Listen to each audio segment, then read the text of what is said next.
ರಾಜ್ಯದಲ್ಲಷ್ಟೇ ಅಲ್ಲ, ರಾಷ್ಟ್ರ ಮಟ್ಟದಲ್ಲಿ ಹನಿ ಟ್ರ್ಯಾಪ್ ಆಗಿದೆ ಅಂತ ಅಧಿವೇಶನದಲ್ಲಿ ಅಬ್ಬರಿಸಿದ್ರು ಸಚಿವ ರಾಜಣ್ಣ.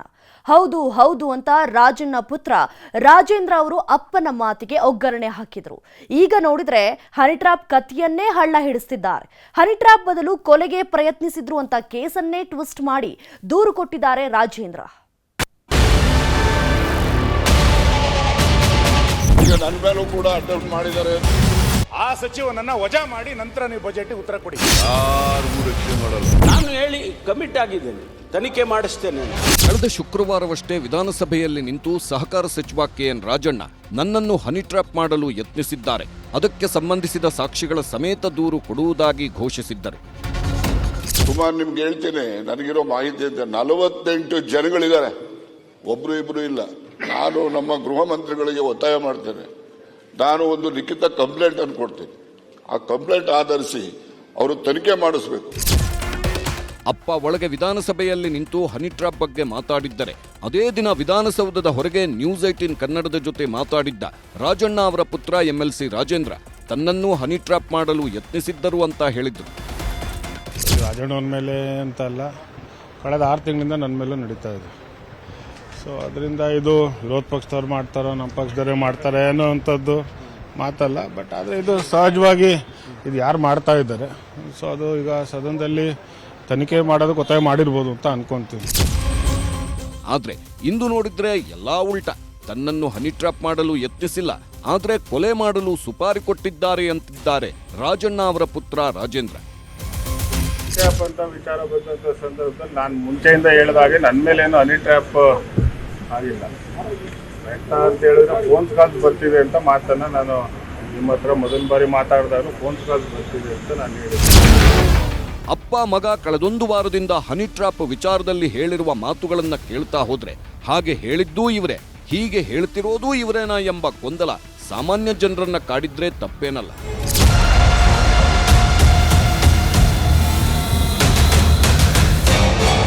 ರಾಜಣ್ಣನ ಮೇಲೆ ಅಂತ ಅಲ್ಲ, ಕಳೆದ 6 ತಿಂಗಳಿಂದ ನನ್ನ ಮೇಲೂ ನಡೀತಾ ಇದೆ. ಬಹಳ ದೊಡ್ಡ ದೊಡ್ಡ ವ್ಯಕ್ತಿಗಳು ಇದರಿಂದ ಇದ್ದಾರೆ. ನನ್ನ ಹತ್ರ ಎಲ್ಲ ದಾಖಲೆಗಳಿದೆ. ಆ ದಾಖಲೆಗಳನ್ನ ನಾನು ಮಾನ್ಯ ಮುಖ್ಯಮಂತ್ರಿಗಳ ಗಮನಕ್ಕೆ ತರ್ತೀನಿ.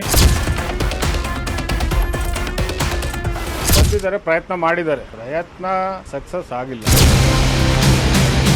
ನಮ್ಮ ಮೇಲೆ ಆಗಿದ್ದು ನಾಳೆ ಇನ್ನೊಬ್ಬನ ಮೇಲೆ ಆಗ್ಬೋದು, ಇಲ್ಲ ನಿಮ್ಗಳ ಮೇಲೆ ಮಾಡ್ಬೋದಪ್ಪ ಅಂತ ವಿಚಾರ ಬಂದಂಥ ಸಂದರ್ಭದಲ್ಲಿ ನಾನು ಮುಂಚೆಯಿಂದ ಹೇಳಿದಾಗೆ ನನ್ನ ಮೇಲೇನು ಹನಿ ಟ್ರ್ಯಾಪ್ ಆಗಿಲ್ಲ. ಸುಪಾರಿ ಕೊಟ್ಟು ನನ್ನ ಮರ್ಡರ್ ಮಾಡಬೇಕು ಅಂತ ನವೆಂಬರ್ 15ನೇ ತಾರೀಕು ಮನೆಗೆ ಬಂದಿರ್ತಾರೆ. ತುಮಕೂರಿನ ಪ್ರಭಾವಿ ಸಚಿವರೊಬ್ಬರ ಹನಿ ಟ್ರ್ಯಾಪ್ ಯತ್ನ ನಡೆದಿದೆ ಅಂತ ಎಲ್ಲರಿಗಿಂತ ಮೊದಲು ನ್ಯೂಸ್ 18 ಕನ್ನಡ ಹೇಳಿತ್ತು. ಸದನದಲ್ಲಿ ಅದು ರಾಜಣ್ಣ ಅವರದ್ದು ಅನ್ನೋದು ಅಧಿಕೃತವಾಗಿತ್ತು. ಸದನದಲ್ಲೇ ತನಿಖೆಗೆ ಕೇಳಿದ್ರು ರಾಜಣ್ಣ. ತನಿಖೆ ಮಾಡಿಸ್ತೇವೆ ಅಂತ ಗೃಹ ಸಚಿವ ಪರಮೇಶ್ವರ್ ಕೂಡ ಹೇಳಿದ್ದರು. ಅದೆಲ್ಲವೂ ಈಗ ಹಳೆ ವಿಚಾರ.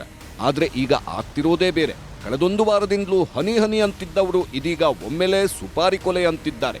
3 ದಿನಕ್ಕೆ ವರಸೆ ಬದಲಿಸಿದ ಎಂಎಲ್ಸಿ ರಾಜೇಂದ್ರ ನನ್ನ ಮೇಲೆ ಆಗಿರೋದು ಹನಿ ಟ್ರ್ಯಾಪ್ ಅಲ್ಲ, ಬದಲಾಗಿ ಸುಪಾರಿ ಕಿಲ್ಲರ್ಗಳ ಮೂಲಕ ನನ್ನನ್ನ ಕೊಲೆ ಮಾಡಿಸೋ ಸಂಚು ನಡೆದಿತ್ತು ಅಂತಿದ್ದಾರೆ. ಈ ಬಗ್ಗೆ ದಾಖಲೆಗಳ ಸಮೇತ ರಾಜ್ಯದ ಡಿಜಿಪಿ ಅಲೋಕ್ ಮೋಹನ್ಗೆ ದೂರು ಕೊಟ್ಟಿದ್ದಾರೆ. ಆದ್ರೆ ಈ ಎಲ್ಲ ಘಟನೆ ನಡೆದಿರೋದು ಮಧುಗಿರಿಯಲ್ಲಿ ಅಂತ ರಾಜೇಂದ್ರ ಹೇಳಿದ್ದರಿಂದ ತುಮಕೂರು ಎಸ್ಪಿ ಕಚೇರಿಗೆ ಹೋಗಿ ದೂರು ನೀಡುವಂತೆ ಡಿಜಿಪಿ ಸಲಹೆ ಕೊಟ್ಟಿದ್ದು ನಾಳೆ ಅಲ್ಲಿ ದೂರು ನೀಡಲಿದ್ದಾರೆ. ಇದರ ನಡುವೆ ರಾಜ್ಯ ಸರ್ಕಾರ ಹನಿ ಟ್ರ್ಯಾಪ್ ಬಗ್ಗೆ ಸಿಐಡಿ ಮೂಲಕ ಪ್ರಾಥಮಿಕ ತನಿಖೆ ಮಾಡಿಸುತ್ತಿದೆ. ಇದುವರೆಗೆ ಎಫ್ಐಆರ್ ದಾಖಲು ಮಾಡಿಕೊಳ್ಳದಿದ್ದರೂ ಬೆಂಗಳೂರಿನ ಜಯಮಹಲ್ ರಸ್ತೆಯಲ್ಲಿರುವ ರಾಜಣ್ಣ ಮನೆಯಲ್ಲಿ ಸಿಐಡಿ ಅಧಿಕಾರಿಗಳು ಮಾಹಿತಿ ಸಂಗ್ರಹಿಸಿದ್ದಾರೆ. ರಾಜಣ್ಣ ಭೇಟಿಗೆ ಬಂದವರ ವಿವರಗಳಿಗೆ ಸಂಬಂಧಿಸಿದಂತೆ ಲೆಡ್ಜರ್ ಬುಕ್ ಪರಿಶೀಲನೆ ಮಾಡಲಾಗಿದೆ. ಸಿಐಡಿ ಐಜಿಪಿ ವಂಶಿಕೃಷ್ಣ ನೇತೃತ್ವದ ತಂಡ ರಾಜಣ್ಣ ಮನೆಯ ಸಿಬ್ಬಂದಿ ವಿಚಾರಣೆ ಮಾಡಿ ಹೇಳಿಕೆಗಳನ್ನು ದಾಖಲಿಸಿದೆ. ಸಿಐಡಿಯಿಂದ ಹೀಗೆ ಹನಿ ಟ್ರ್ಯಾಪ್ಗೆ ಸಂಬಂಧಿಸಿದಂತೆ ಪ್ರಾಥಮಿಕ ತನಿಖೆ ನಡೆಯುತ್ತಿರುವಾಗಲೇ ಇಡೀ ಕೇಸ್ಗೆ ಹೊಸ ಟ್ವಿಸ್ಟ್ ಕೊಟ್ಟಿದ್ದಾರೆ ರಾಜಣ್ಣ. ನನ್ನ ಮೇಲೆ ಆಗಿರೋದು ಹನಿ ಟ್ರ್ಯಾಪ್ ಅಲ್ಲ, ನನ್ನ ಕೊಲೆಗೆ ಸುಪಾರಿ ಕೊಟ್ಟಿದ್ದಾರೆ ಅಂತಿದ್ದಾರೆ. ಅಲ್ಲದೆ ಇದೆಲ್ಲ ನಡೆದಿರೋದು ನವೆಂಬರ್ ತಿಂಗಳಲ್ಲಿ ಎಂದಿರುವ ರಾಜೇಂದ್ರ ಮಗಳ ಬರ್ತ್ಡೇ ಕಾರ್ಯಕ್ರಮಕ್ಕೆಂದು ಮನೆಯಲ್ಲಿ ಶಾಮಿಯಾನ ಹಾಕಲು ಬಂದವರು ಕೊಲೆಗೆ ಯತ್ನಿಸಿದ್ದಾರೆ ಎನ್ನುತ್ತಿದ್ದಾರೆ. ನನ್ನ ಕೊಲೆ ಮಾಡಲು 5 ಲಕ್ಷಕ್ಕೆ ಸುಪಾರಿ ಕೊಟ್ಟಿದ್ದರು ಎಂದು ಗಂಭೀರ ಆರೋಪ ಮಾಡಿದ್ದಾರೆ. ಅಲ್ಲದೆ ನನ್ನ ಕೊಲೆಗೆ ಸುಪಾರಿ ನೀಡಿದ್ದರ ಬಗ್ಗೆ ಒಂದು ವಾಯ್ಸ್ ರೆಕಾರ್ಡ್ ಬಂದಿದ್ದು ಆ ಫೋನ್ ಕಾಲ್ ರೆಕಾರ್ಡ್ಗಳನ್ನು ಡಿಜಿಗೆ ಕೊಟ್ಟಿರುವುದಾಗಿ ಹೇಳಿದ್ದಾರೆ. ಟ್ರ್ಯಾಪ್ ನನ್ನ ಮೇಲೆ ಆಗೇ ಇಲ್ವಲ್ಲ. ನಾನು ಹನಿ ಟ್ರ್ಯಾಪ್ ಆಗಿದೆ ಅಂತ ನಾನು ಹೇಳಿ, ನನ್ನ ಫೋನ್ ಕಾಲ್ಸ್ ಬರ್ತಿದೆ ಅಂತ ನಾನು ಇದಕ್ಕೆ ಮುಂಚೆಯಿಂದ ಹೇಳಿದೆ. ಇಂಥ ದಿನಾಂಕ ಮನೆಗೆ ಅವ್ರ ಮಗಳು ಬರ್ಡೇ ದಿವಸ ಒಂದು ದಿನ ಮುಂಚೆ ಶಾಮಿಯಾನ ಹಾಕೋ ವಿಚಾರದಲ್ಲಿ ಬಂದು ಅವ್ರಿಗೆ ಇದು ಮಾಡಬೇಕು, ಅವ್ರು ರೆಸಲ್ಟ್ ಮಾಡಬೇಕು, ಅವ್ರು ಮರ್ಡರ್ ಮಾಡಬೇಕು ಅಂತೇಳಿ ಒಂದು ಸುಪಾರಿಯನ್ನು ಕೊಟ್ಟಿರುವಂಥದ್ದು ಆ ಆಡಿಯೋ ರೆಕಾರ್ಡಲ್ಲಿ ಆಗುತ್ತೆ. ಅದು ವಿಚಾರವನ್ನು ನಾನು ಮಾನ್ಯ ಮುಖ್ಯಮಂತ್ರಿಗಳಿಗೆ ಮೊನ್ನೆ ನಾನು ಭೇಟಿಯಾದಂಥ ಸಂದರ್ಭದಲ್ಲಿ ಗಮನಕ್ಕೆ ತಂದಿದ್ದೆ. ಅವರು ಇದನ್ನು ಕರೆಕ್ಟಾಗಿ ಏನೆಲ್ಲ ಮಾಹಿತಿಗಳಿದೆ ಅದನ್ನು ಇನ್ನೂ ಏನೆಲ್ಲ ಇದೆ ಅದನ್ನು ಕಲೆಕ್ಟ್ ಮಾಡಿ DG ಅವ್ರಿಗೆ ಕೊಡು ಅಂತ ಹೇಳಿದ್ದಾರೆ. ನಾನಿವತ್ತು ಅದೇನೆಲ್ಲ ಆಗಿದೆ ಆ ವಿಚಾರದ ಒಂದು ಆಡಿಯೋ ರೆಕಾರ್ಡ್ ಏನು ನನ್ನ ಹತ್ರ ಇತ್ತು, ಆ ಆಡಿಯೋ ರೆಕಾರ್ಡ್ನ ಇವತ್ತು ನಾನು DG ಅವ್ರಿಗೆ ಕೊಟ್ಟಿದ್ದೀನಿ. ಯಾರೋ ಒಂದು 2-3 ಹೆಸರು ಹೇಳಿದ್ದಾರೆ, ಬಟ್ ನನಗೆ ಅದು ಯಾರೂ ಗೊತ್ತಿಲ್ಲ. ಅದು ಒಂದೆರಡು ಹೆಸರು ಹೇಳಿದಾರಪ್ಪ. ಸೋಮ ಅಂತ ಒಂದು ಹೆಸರು ಹೇಳಿದ್ದಾರೆ, ಒಂದು ಭರತ್ ಅಂತನೇನೋ ಒಂದು ಹೆಸರು ಹೇಳಿದ್ದಾರೆ, ಭರತ್ ಒಂದು 2-3 ಹೆಸರು ಹೇಳಿದ್ದಾರೆ. ಇಷ್ಟು ದಿನ ಹನಿ ಟ್ರ್ಯಾಪ್ ಅಂತಿದ್ದ ರಾಜೇಂದ್ರ ರಾಜಣ್ಣ ಒಮ್ಮೆಲೆ ಸುಪಾರಿ ಕಿಲ್ಲರ್ ಕಥೆ ಹೇಳಿದ್ದರ ಹಿಂದಿನ ರಹಸ್ಯಗಳೇನು ಎಂಬ ಕೌತುಕವೂ ಮೂಡಿದೆ. ನವೆಂಬರ್ 16ರಂದು ರಾಜೇಂದ್ರ ಮಗಳ ಬರ್ತ್ಡೇ ಇದ್ದು, ನವೆಂಬರ್ 15ರಂದೇ ರಾಜೇಂದ್ರ ಮನೆಗೆ ಬಂದಿದ್ದ ಸುಪಾರಿ ಕಿಲ್ಲರ್ಗಳು ಮಗಳ ಬರ್ತ್ಡೇ ದಿನವೇ ಕೊಲೆ ಮಾಡಲು ಸ್ಕೆಚ್ ಹಾಕಿದ್ದರಂತೆ. ಬರ್ತ್ಡೇ ಸಂಭ್ರಮಕ್ಕೆ ಶಾಮಿಯಾನ ಹಾಕುವ ನೆಪದಲ್ಲಿ ಬಂದಿದ್ರಂತೆ. ರಾಜೇಂದ್ರ ಕೊಲೆ ಮಾಡಲು 5 ಲಕ್ಷ ಸುಪಾರಿ ಪಡೆದಿದ್ದು, ಆ ದುಡ್ಡು ಕಿಲ್ಲರ್ಗಳ ಅಕೌಂಟ್ಗೆ ಬಿದ್ದಿದೆ ಅಂತಾರೆ. ನವೆಂಬರ್ನಲ್ಲಿ ಆಗಿದ್ದ ಸ್ಕೆಚ್ ಜನವರಿಯಲ್ಲಿ ಗೊತ್ತಾಗಿತ್ತಂತೆ. ನವೆಂಬರ್ನಲ್ಲಿ ಸ್ಕೆಚ್ ಜನವರಿಯಲ್ಲಿ ರಿವೀಲ್ ಆದ್ಮೇಲೂ ಮಾರ್ಚ್ ಆದ್ರೂ ಅದನ್ನ ತಡೆ ಹಿಡಿದಿದ್ದೇಕೆ ಎಂಬ ಪ್ರಶ್ನೆಗಳು ಕಾಡುತ್ತಿವೆ. ಅಥವಾ ಹಾಗೆ ನಡೆದಿದ್ದೆಲ್ಲ ತಮಾಷೆಗೆ ಅಂದುಕೊಂಡಿದ್ದು ಈಗ ಅದರ ಸೀರಿಯಸ್ನೆಸ್ ರಾಜೇಂದ್ರಗೆ ಅರ್ಥ ಆಗ್ತಿದೆಯಾ ಎಂಬ ಸಂದೇಹ ಮೂಡಿದೆ. ಈಗ ಜನವರಿಯಲ್ಲಿ ಇದು ನನಗೆ ಮಾಹಿತಿ ಬರುವಂಥದ್ದು.